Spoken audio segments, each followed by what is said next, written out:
Well, hello everyone, and welcome back to Ace Attorney Investigations.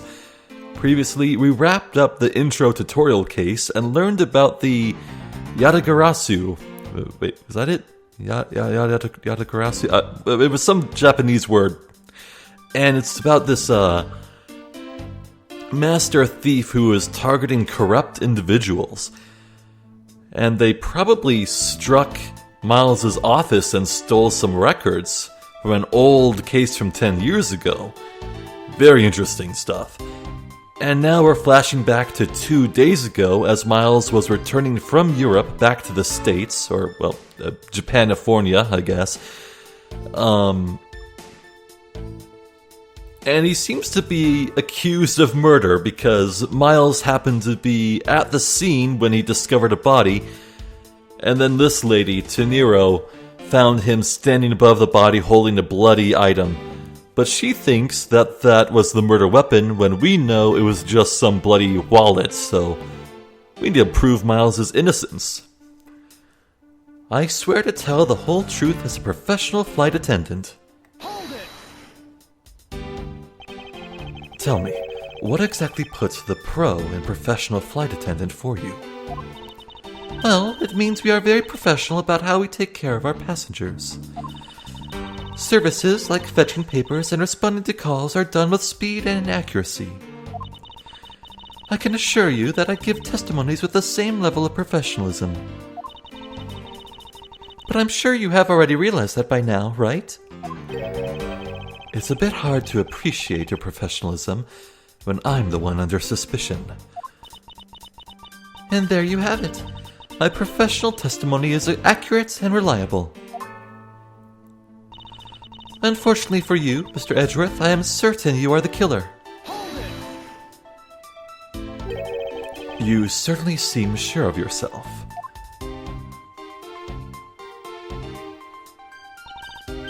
Of course, a professional flight attendant can't afford to make mistakes after all. So, how does she get her hair into squares like that? It's weird, but cool. Perhaps, but you must admit there are a few who can look at a murder with a clear mind. We attendants all go through extensive training and are always calm and collected. We'll even calmly serve you coffee if you so wish, as the plane makes a splashdown. Her eye was twitching. I fail to see how that would be the calm and rational thing to do in an emergency.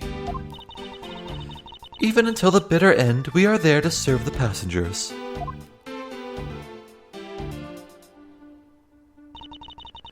That is the duty of all professional flight attendants. You certainly are confident. Anyway, shall we return to your testimony? The scene I saw in front of the elevator. Hold it! Yes? What did you see in front of the elevator? That's what I was just about to tell you, Mr. Edgeworth. Framed by the elevator doors and bathed in the light coming from within, it was you, standing there with fresh blood dripping off of the murder weapon. Hold it! The murder weapon? Dripping with blood? Really now? I swear that was the grisly scene I saw before me. Thank goodness it wasn't a passenger who saw, or there'd be widespread panic by now. As I recall, you were quite panicked yourself at the time. Excuse me? You were scared enough to misread the situation and accuse me of murder. Nonsense. Professional flight attendants cannot afford to be that flustered. I witnessed the murder scene and am now listening to your defense, all with a smile. Apparently, you also lie with a smile on your face.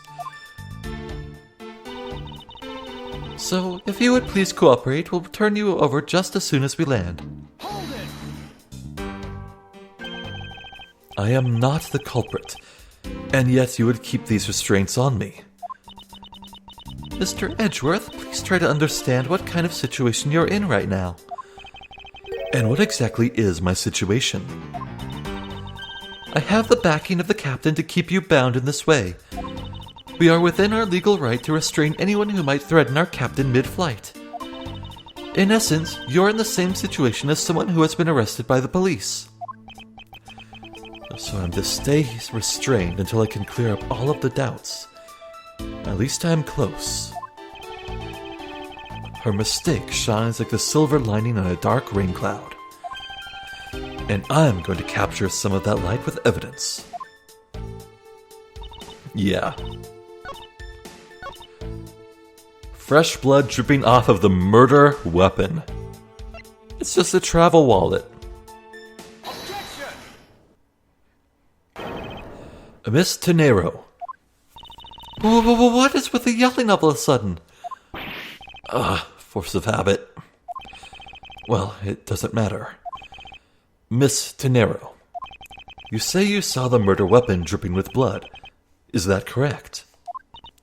Yes. All that blood. Drip, drip, drip.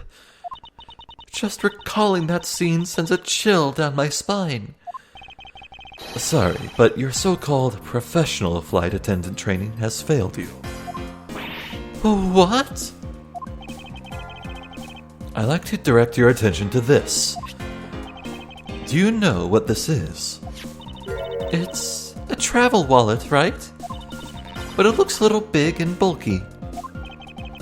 The thing you saw me holding when I discovered the dead body in the elevator was this very travel wallet, Miss Tenero.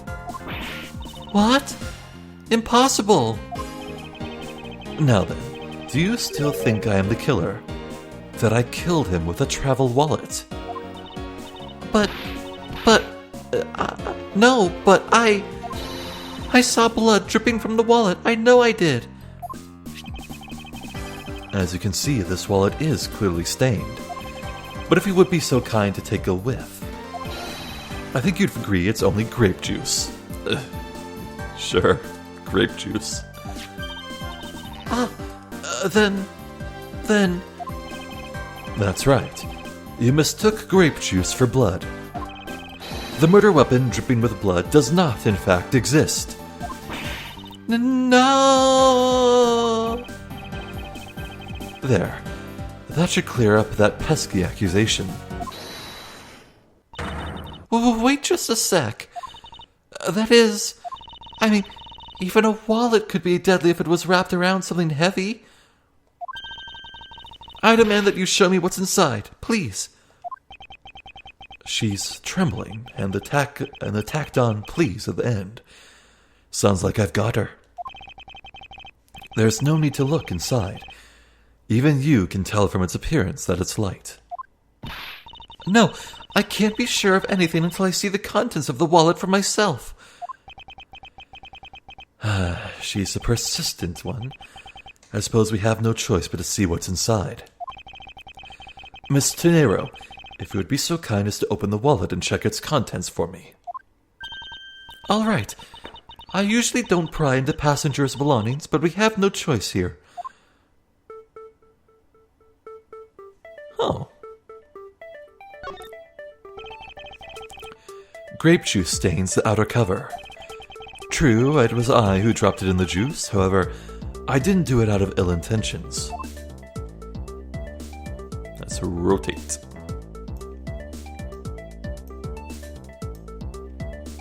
Excuse me? How do I open this? Oh, the clasp. It seems that this passport is all that's in here. But whose is it? As you saw, there is nothing but a passport inside. This renders your wallet was the murder weapon argument moot. Wouldn't you agree? Please, hear me out, Mr. Edgeworth. What is it now? Well, I was wondering, whose passport is it exactly? Can I take a look? Why not? I'm rather curious myself. This is... Ackby Hicks. Ackby Hicks. Ackby Hicks. Oh god, what is the... Oh! He's from Virginia! Ah, that's neat! Ah, that's a cool little Easter egg. Blood type P? That doesn't sound quite right. Just as I thought. This travel wallet belonged to Mr. Ackby Hicks, which makes it the victim's property. Uh-oh. And Miles was caught literally red-handed, holding it. You stole the victim's wallet, didn't you? How dare you? You said it yourself. You claimed to be holding this wallet in your hands when I found you. Perhaps I did misconstrue the wallet for the murder weapon, but it seems that I wasn't wrong about who the culprit is.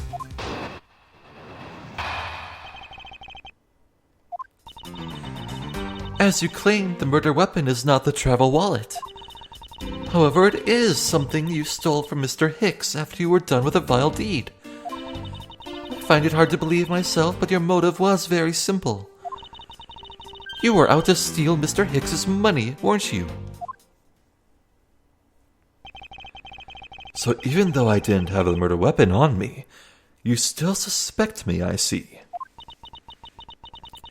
You stood up at the crime scene with the victim's wallet in your hands. How can I turn a blind eye and not suspect you of foul play? Time for the rebuttal. As you claim, the murder weapon is not the travel wallet. Hold it! Shouldn't that be proof enough for you that I did not murder the victim? Not at all. Oh, and why not? Because that wallet may not have been what I thought it was. However, it is something you stole from Mr. Hicks after you were done with the vile deed. Hold it! You think I stole it? Yes, I'm very sorry to say it, but I wouldn't usually be so rude, but it must be said.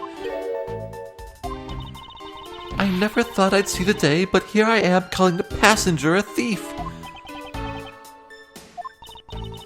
Maybe I should put on a serious face and say it more directly.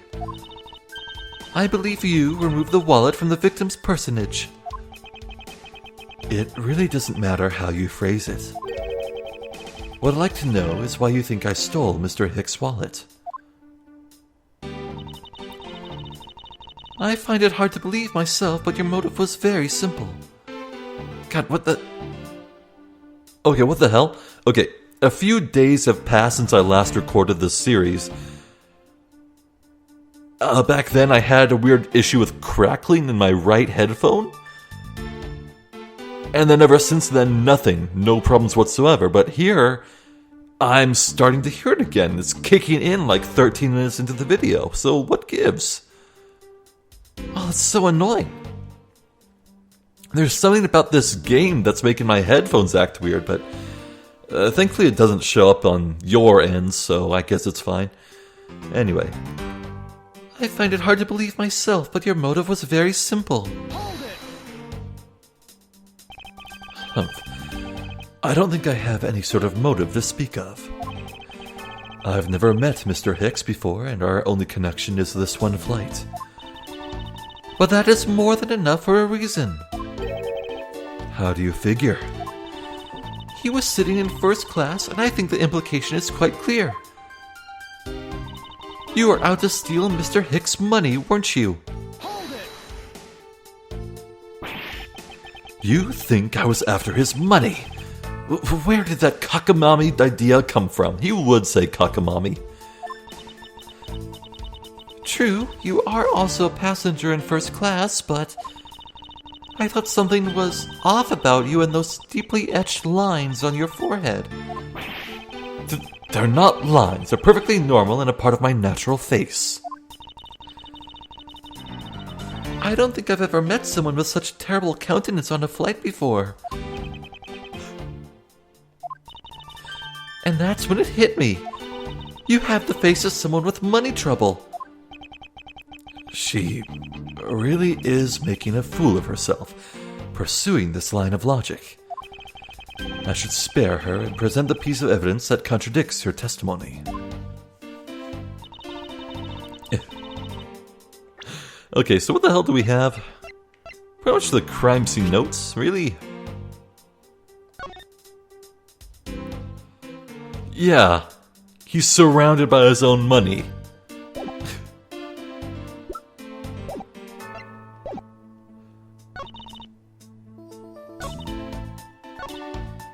You are out to steal Mr. Hicks' money. Not true. I wonder if I might get a word in, Miss Tenero. What is it now? Miss Tenero, I wonder if you notice the contradiction within your own testimony. Well, what are you talking about? It's simply impossible that the motive for this murder was monetary theft. One glance at the crime scene should have told you that.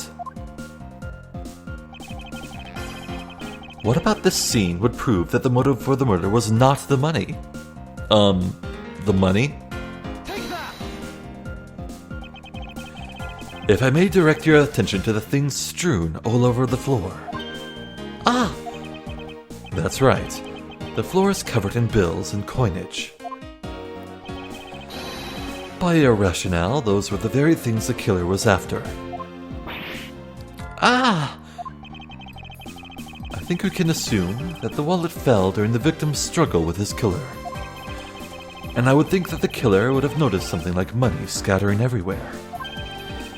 Furthermore, as you can see, there was no effort made by the killer to gather the money. But the wallet! Ah, yes, the wallet. You will also recall that the only thing in it was Mr. Hicks' passport. Ah! If you are really insisting that it was a crime based on greed, then you're claiming that it was all for an empty travel wallet. Forgive me, please! Hey, what the heck? Are you saying the attendant's wrong? So that guy's the killer. Ha! Don't believe it, everyone. It's a trick. Will you all please be quiet? Miss Tenero. Yes? You lost your cool when you saw the dead body. Plus, the lounge was dark, and looking to the light from the elevator, it's easy to see how you mistook the wallet in my hand for the murder weapon. I take no offense that you thought I was the killer. Mr. Edgeworth. Thank you for releasing me. Oh my god, it's Borginese. Oh, what is it now? Look at that colorful character. Good lord. Yep, that's probably a Borginian. Miss Tenero, if you could please translate, I'd be much obliged. It sounds like Borginian, but I don't understand any of it. There's another attendant on the flight who... Okay. What's with this music, man? God, what the hell kind of voice do I give him? I don't know. Such luscious curls. He seems like a really stuck-up sort of fat cat. A merchant, maybe. Like, maybe it's just the music, but I feel like he'd be hawking wares at a bazaar. I said that he is giving the runabout. I don't require an interpreter. I speak English just well, see? You, the attendant. Yes, sir. I want this person to be under the arrest until we arrive at the airport.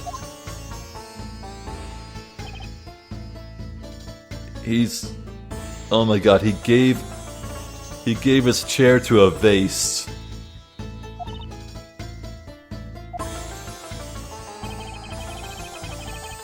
I'm sorry, sir, but what exactly are you hoping for? What is it you want? I am finished talking to the likes of you. Please, I would like to hear why you would like me to be held under arrest until we land. You! How dare you try to waste my time? You're the one who stuck your nose into my affairs. I wanted to spend even at least one more second with my precious art. I have no time for other things. I know what you are. I see right through you. Insolvent. Yes, I am pretty sure that's how you say it in English. Insolent. Well, I'd hope that I don't dissolve in water, but I don't think that's what you mean. I'm sorry, but I don't think I caught your name. I am Zinc LeBlanc II. I'm a very wealthy man in the Borginia. That's a great name.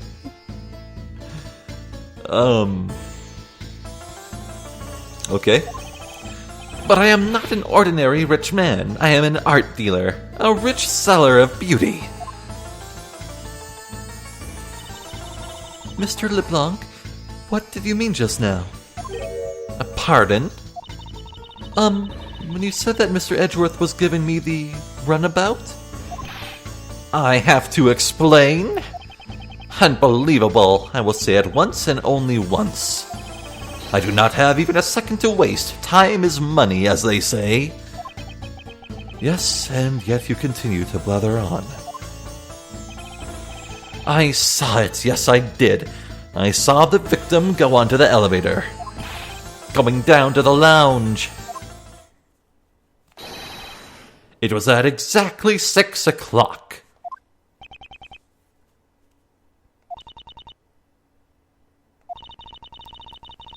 And what's the significance of that time? At 6, he says. Wait, you saw him at 6? Yeah, that's weird, because if we look at the times, drinks end at 6. They start at 5. So why would he move down to the lounge at 6? That is very curious.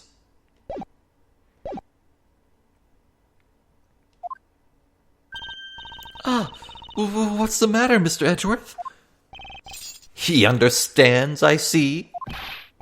Miss Attendant, what time did you discover the body? Well, it was a little after that patch of turbulence, so I would say around 6:15.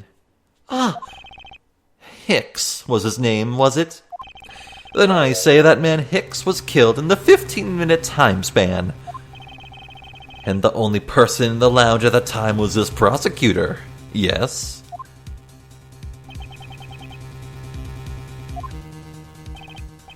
Yeah, I was in my seat the whole time. I love that dude. Me too. I was watching the movie and enjoying a fine glass of grape juice. I was still eating. Still haven't finished, see?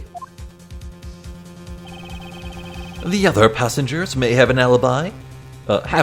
So you have no problem with them, I suppose? No compliant, I see. Not a single word against this, right? I have no way of discounting what you have put forth at this point, but it wasn't me.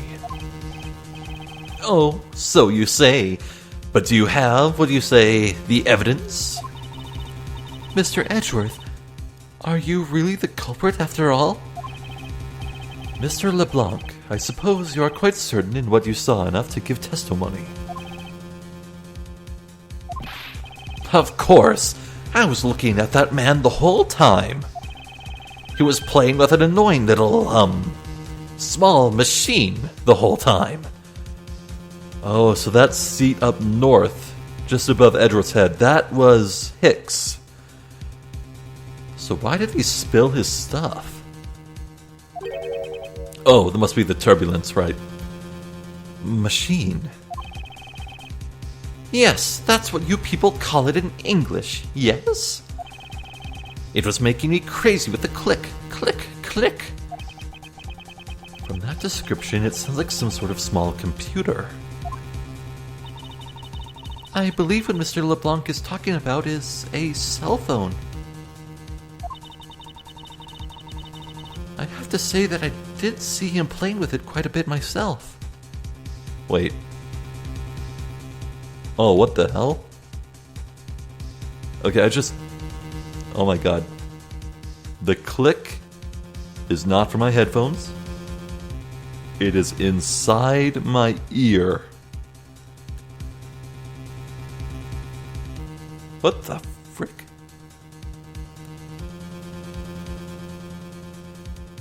Okay, my right ear is making weird noises exclusively when I play Ace Attorney. What the... Okay, I need to figure that out later. Anyway. I have to say that I did see him playing with it quite a bit myself. A simple cell phone. A laptop or organizer I can see, but that's kind of low budget. I hate that noisy little machine in his hand. Not a fragrance of beauty. All it produces is ugly sounds. Anyway, I know what I saw. Miss Tenero. Yes? I was wondering if I might be granted permission to examine the crime scene. What? You want to examine the crime scene? If you would grant me a little measure of time, I'm sure I can produce the real culprit. Humph! I don't like the sound of that. Fox in the duck pen. Yes, I think that is how you say it in English. It's fox guarding the hen house, and I believe my innocence was proven earlier. And if I'm given the chance, I can clear up all the remaining doubts. Miss Tenero, if you wait until we arrive, there's a good chance that some evidence will have been destroyed by then. I understand. Let me see what the captain has to say. This should not be approved. Please, Mr. LeBlanc, in an emergency, all decisions are to be made by the captain alone. Now, please wait here while I go ask the captain what to do. I'll be right back. You are not planning to erase evidence when you are doing your investigation, yes? Of course not. Ha! We will see.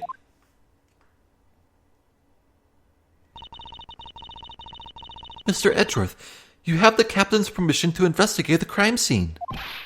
What? Unbelievable! I'm in your debt, Miss Tenero. However, there is one condition. I am to supervise you. Can you agree to that? Ah, that explains it. Okay. Of course, I see no problem with that stipulation. It's only natural, as I am still a suspect in this case. Grrr. I take full responsibility and will watch Mr. Edgeworth's every move.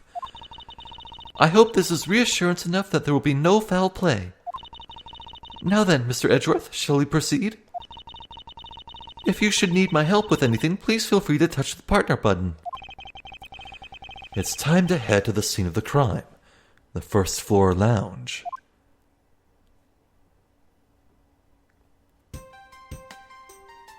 Okay then. Neat. Wait, is it just me or is there a whole line of pixels missing? That's weird. You can really see it behind the book. Oh. Anyway, Mr. Nehru. Are you in need of assistance? Miss Tenero, I'd like to ask you about investigating the lounge. As long as you have the captain's permission, I can't stop you from looking around. If you could pass a message along, tell him I'm grateful for the spirit of cooperation. I will. However, please realize that you are still under suspicion. To be honest, I still have my doubts about you. Of course, and I take no offense. Do you really understand what I'm saying? Yes, verily. you pinky swear you do on your honor as professional prosecutor? I pinky swear I do on my honor as a professional prosecutor. Well, I guess that settles that. I feel my honor as a man slowly diminishing. Anyway, what do you have to say about the prosecutor's badge? Even if you show that to me, I still cannot allow you free reign. I'm sorry, but I must admit that I still have my doubts about you. Guilty until proven innocent, I see. Okay. Guess I'll have to wait to show anything to her. So let's have a look around.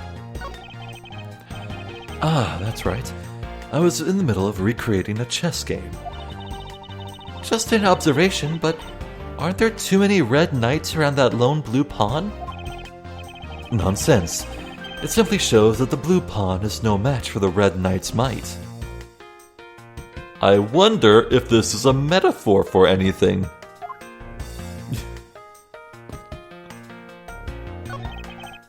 It's my seat. Unfortunately, I didn't bring anything particularly useful for an investigation. It's not as if I'm constantly prepared for such a thing to occur.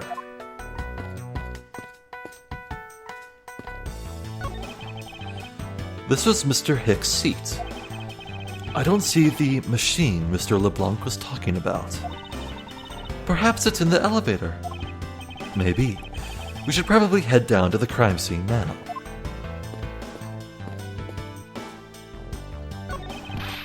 Hurry up and investigate. Time should not be wasted. Precious as human time is how you say it, I believe. Yeah, okay. Poster. It's a movie poster for License to Love, Laugh, Maim, and Murder. That's an iFly Airlines sponsored movie. It's a suspense, hard-boiled, action, romantic, horror comedy movie. I'd watch it. Is that the genre listing for this movie?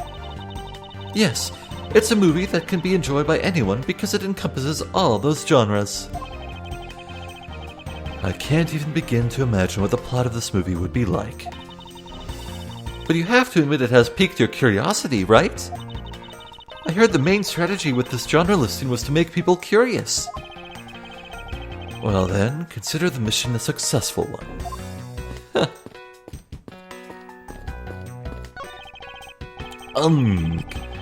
Don't get near me, you criminal.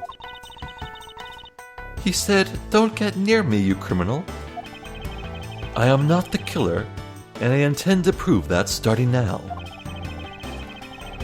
But that's contrary to the facts. He says, but that's contrary to the facts. I can understand his English just fine, thank you very much. What's a lifesaver doing here? I bought it at the in-flight shop just beyond the lounge. If something should happen, having one will save your life. I think this guy would have been better off not taking a plane to begin with. If I may have a word with you. This steak, so awesome, munch. That's great to hear. However, I would like to ask you a few questions. I, Munch, was here, Munch, whole time, so Munch wouldn't know. Eat or speak. Please pick one. Munch. Okay. That's pretty good. I think he chose to eat. Yes, I can hear that.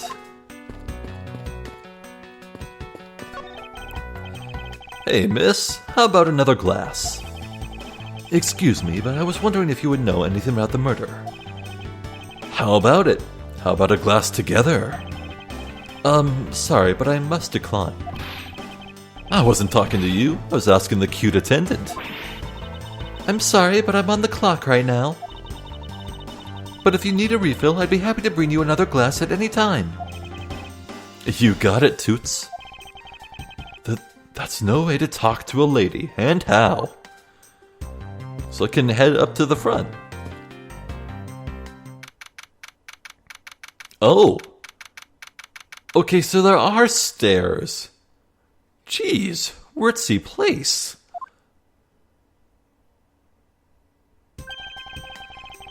I want to thank you for your help back there, Miss Tenero. It was nothing. You should thank the captain for granting you permission. And just so everything is perfectly clear, I still don't trust you to that extent. I don't want you to think your standing with me has changed.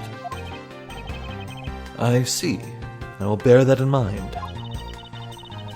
I received an order from the captain earlier. He wanted you to know that we reserve the right to stop your investigation if we feel you are not making progress. And when we do, he asks that you please return to your seat at that time. So my time runs out at his and his crew's discretion, does it? I have to find a way to discredit Mr. LeBlanc's testimony before time's up. I understand. By the way, is there any place you can think of where the killer might hide on board? I don't think so. After every first-class passenger was accounted for at his or her seat, we made a thorough search of the plane. As for business and economy class, no one can move between those two classes in first class without a staff key card. Okay, so it's literally either Tenero or Zinc LeBlanc. That's literally it. That's the only people it could be. And we found no record of a key card being used at all. Which means that I have a first-class killer on my hands.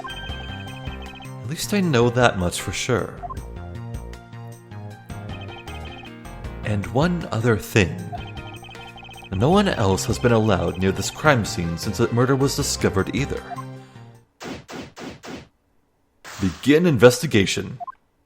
Wait, but I wanted to keep checking out the first floor. Now then, let's get started. But where should we start from? Let's start with Mr. LeBlanc's statements. The crime occurred between 6 a.m. and 6:15 a.m. Wait, so 5 a.m. drinks? Huh. During that interval, the only person in the lounge was myself, which would make me the prime suspect. However, since I did not kill Mr. Hicks, it means that the killer was around somewhere.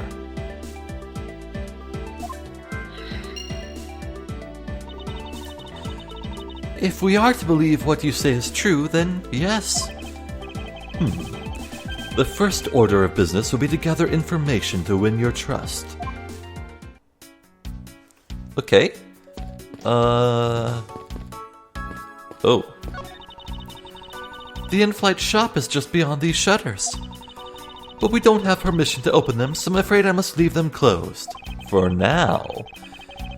There must still be clues to be found here in this lounge. I must remain ever vigilant. Okay. Glasses and candles thrown into disarray by the turbulence. It's been a while since I've seen this big of a mess. It's terribly embarrassing, but I thought it was an earthquake for a second. And I frankly started searching for gas valves to shut off. I guess the shaking of the plane was bad enough to be mistaken for a real earthquake. Not that I would know, since I was unconscious for most of it. That turbulence has to be related to the murder.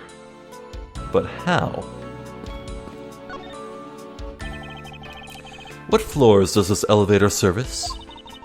Only the first and second, although it can also go down to the cargo hold. However, that requires a flight crew keycard. So the only floors accessible to passengers are the first and second, huh? I won't rest until I've inspected every suspicious-looking nook and cranny. So what is this yellow cord that's been bothering me? I wonder what was hanging off of his lanyard. Oh, that's what it is. Something's missing from this picture. If I could just put my finger on it. This statue of a dog? What is this sinister-looking figure on the floor here? Oh, that's a piggy bank of our company mascot, Mr. iFly. It's just one of the many pieces of merchandise we sell at our in-flight shop. Oh. This bank is a limited edition and is so popular that we're down to our last one. You have an in-flight shop? Yes, it's just beyond the lounge to the right. The shutter to the store is closed at the moment, but it was open the whole flight up until Mr. Hicks's body was discovered. There's blood on here. Could this have been the murder weapon? Reminds me of the statue of the thinker.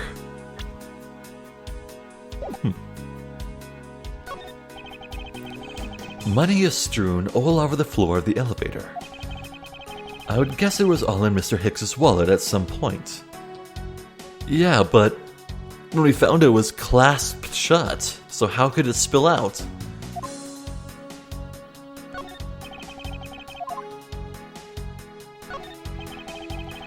I doubt anyone was expecting to find a dead body in an elevator on this flight. So, Mr. Hicks, he's really dead? Yes. She's trembling, although I can't fault her for that when there's a corpse right there. Mr. Hicks, if you're really dead, then please answer yes. I see she's over the trembling now, although a new symptom seems to have appeared. Anyway, I should focus on the victim's body. Let's see. There's blood on the back of Mr. Hicks's head. Could this be the cause of death? He appears to have been struck very hard.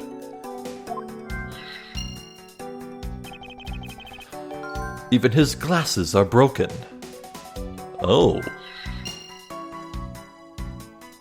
Interesting. Well, there's something we can logic out here. Murder weapon, Mr. iFly. Fresh blood on it, and was killed from blunt force trauma.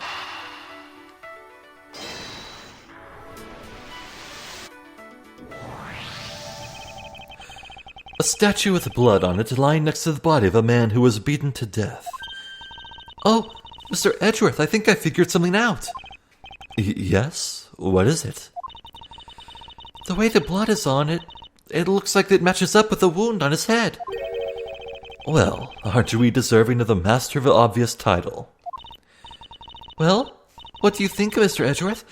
Don't you think that's worth investigating? It would appear that this figurine is our murder weapon. Oh, I just knew it. I mean, I can't think of any other connection. Perhaps Master of the Oblivious would be more befitting.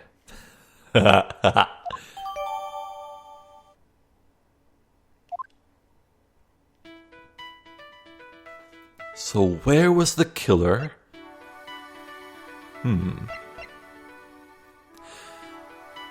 I think we might be missing something, but I feel like the victim was struck in the back of the head as he was walking into the elevator.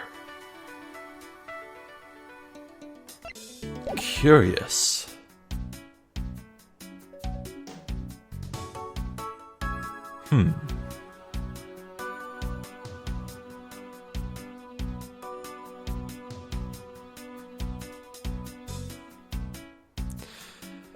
Okay, I'm gonna extrapolate from some information here that was present in Apollo Justice, but what if Mr. Hicks was one of those Interpol agents like Romain Latouche, and he was investigating Zinc LeBlanc for smuggling of the cocoons?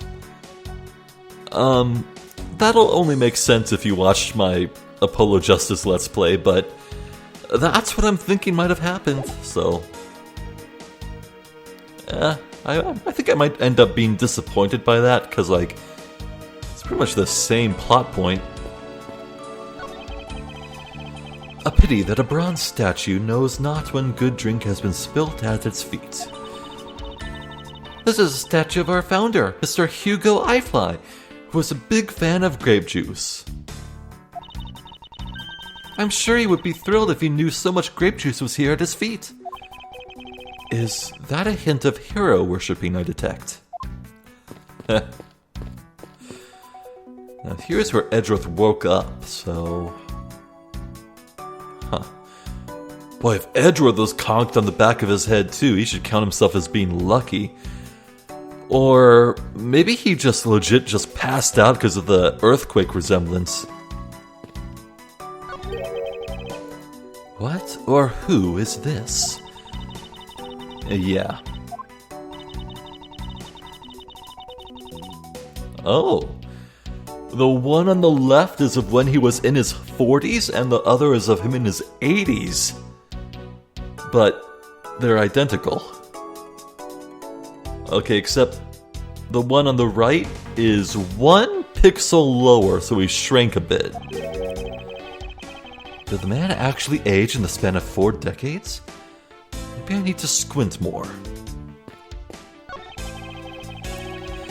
These counter windows offer a glimpse of the sky, but these clouds, they tell me nothing.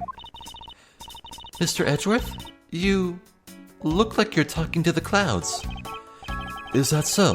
Then tell me, what do you suppose I said to them? I don't know, but it looked like a rather one-sided conversation.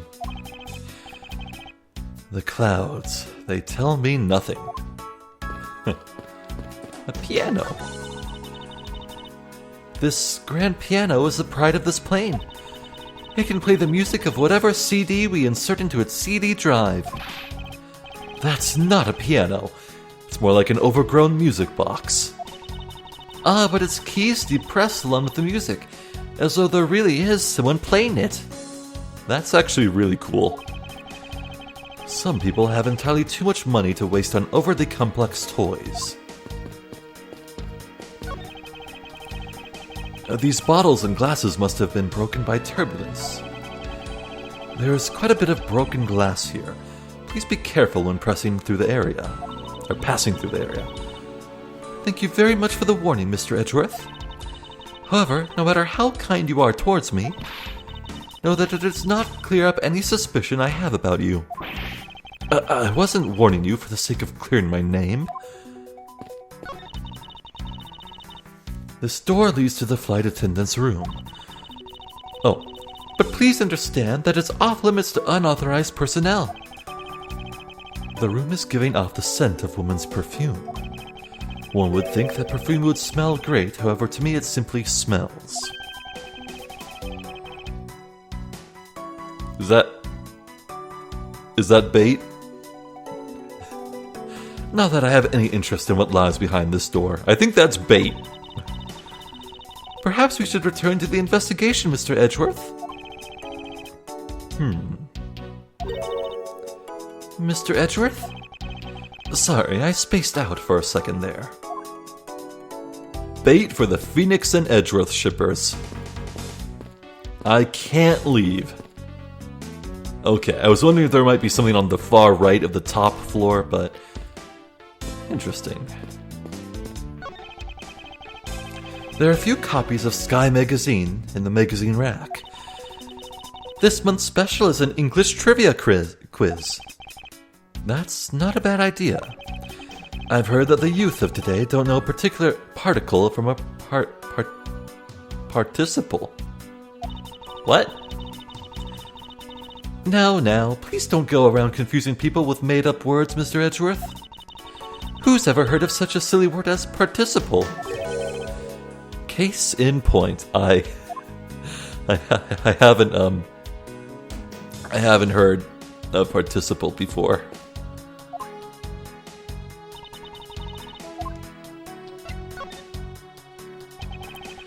I was wondering if you noticed anything, Miss Tenero. Yes, I can't help but notice the sad atmosphere in here.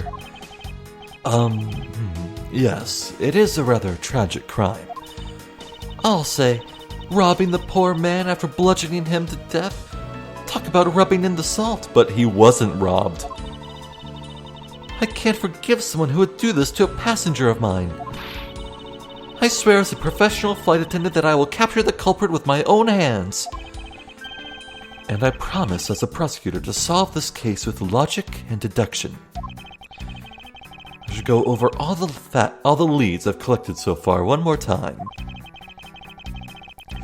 The key to solving this lies at the intersection of my logic and the evidence. Can I ask you about the statue? No, not yet. Okay. So we found no trace whatsoever of his mechanical machine that was making annoying clicks. Are we sure there's like nothing in his pockets or in his open hand?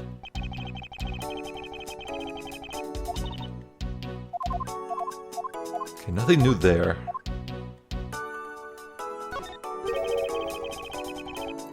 Aha! I'm glad I double-checked. Huh? There's something sticking out of his pocket. Hope you won't mind if I take a look at what's inside. It's a picture. Is that Mecca?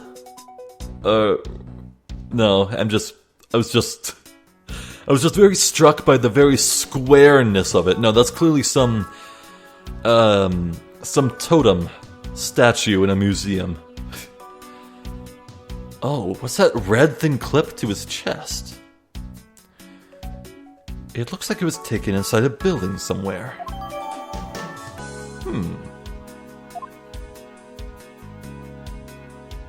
Okay. Well,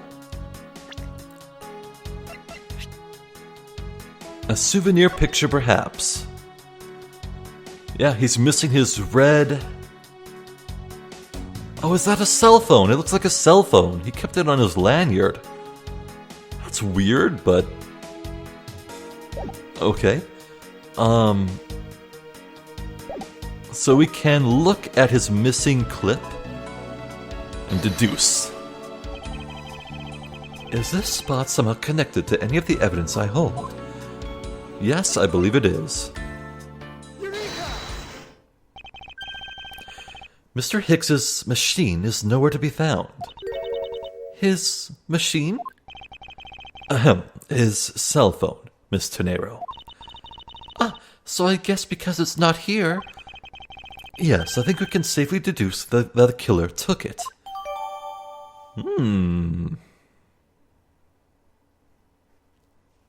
Man, I once had a cell phone that looked like that. It was like a flip phone. I think that was my first phone, actually. Then I had like an iPhone 3? And then my current phone is some ancient Android from like God, I've had this thing for like over 10 years now. Yeah, I don't really care about smartphones, like, at all. Call me a weirdo if you want, but for me, my phone exists to ring for pizza. And also to help me record with the stopwatch feature. Okay. The victim supposedly had one, but has gone missing. Did the killer take it?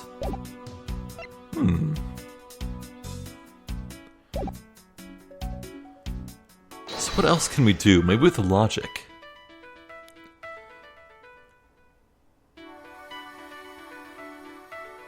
Where could the killer have been? Well, can we say that maybe the killer was in the elevator? With the victim?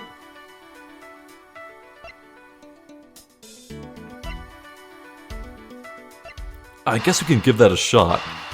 We take such little damage to our HP, I feel like this is worth it.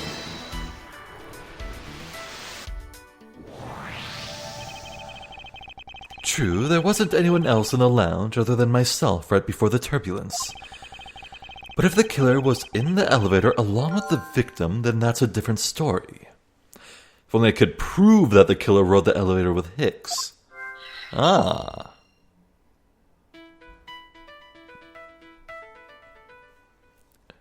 Okay, so... victim's glasses are broken. Killer rode the elevator.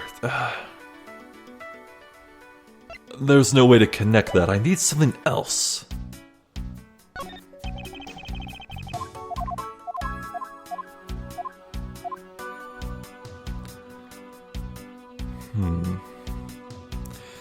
The glasses on the front of his head are broken, yet he was struck from behind. How does that logic work out? There's no grape juice residue on the soles of his shoes, making it highly unlikely that Mr. Hicks entered this elevator after the turbulence. Oh, yeah. That would do it.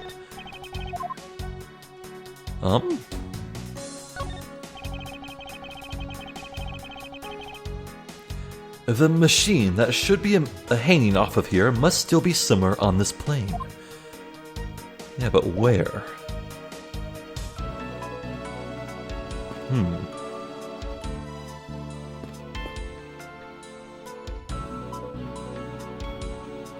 So if he came from the gift shop with his little statue of the iFly mascot, yeah, he probably would take this path and step on the grape juice, so...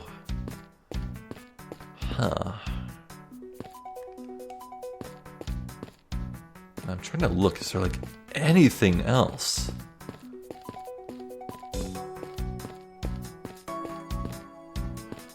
So why is this door open? I guess it's nothing.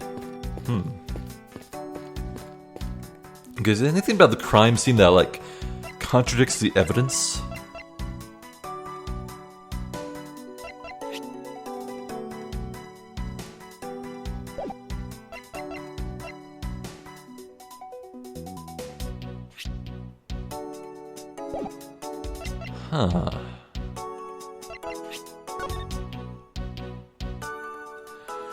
So if you went out down here at 6 sharp, it wasn't for a meal, it wasn't for drinks, and movies is just in your seat, so...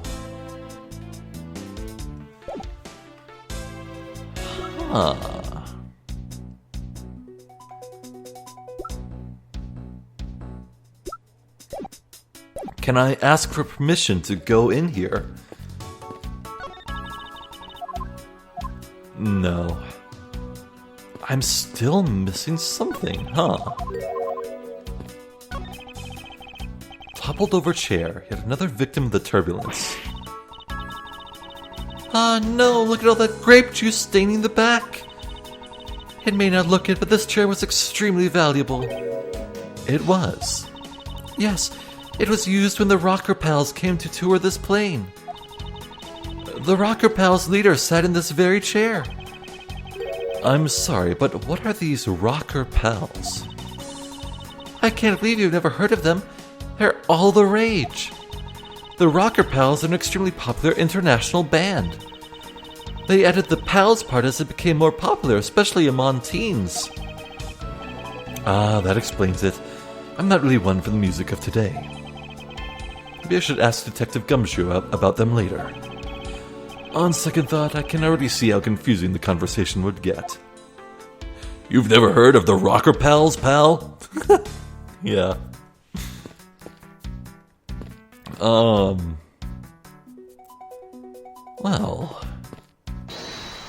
Can I really connect elevator and broken glasses?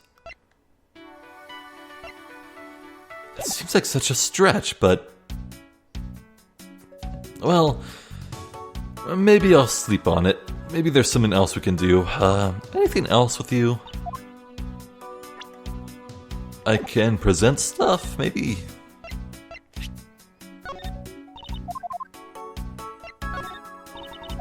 Yeah, no, I'm plumb out of ideas, so... I guess that'll do it for now. I'm happy to be able to move around again, and man, I was just dying to look at all the other passengers. God, I was thinking for sure that the other passengers, particularly like the glutton child and the red hair with all the alcohol bottles, I thought for sure they'd have their own sprites, but no, I guess they're really just there to be NPCs.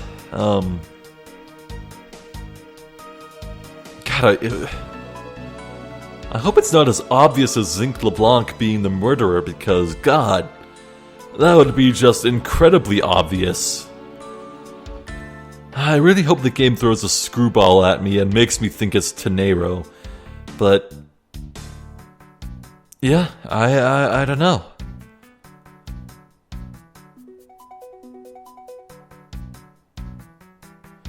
What a weird shaped plane. Anyway, I guess we'll have to solve the rest of this next time. So, for now, I'm Zephyr the Jester. This has been more Ace Attorney Investigations. Thank you for watching, and hopefully I'll catch you next time. So until then, please take care.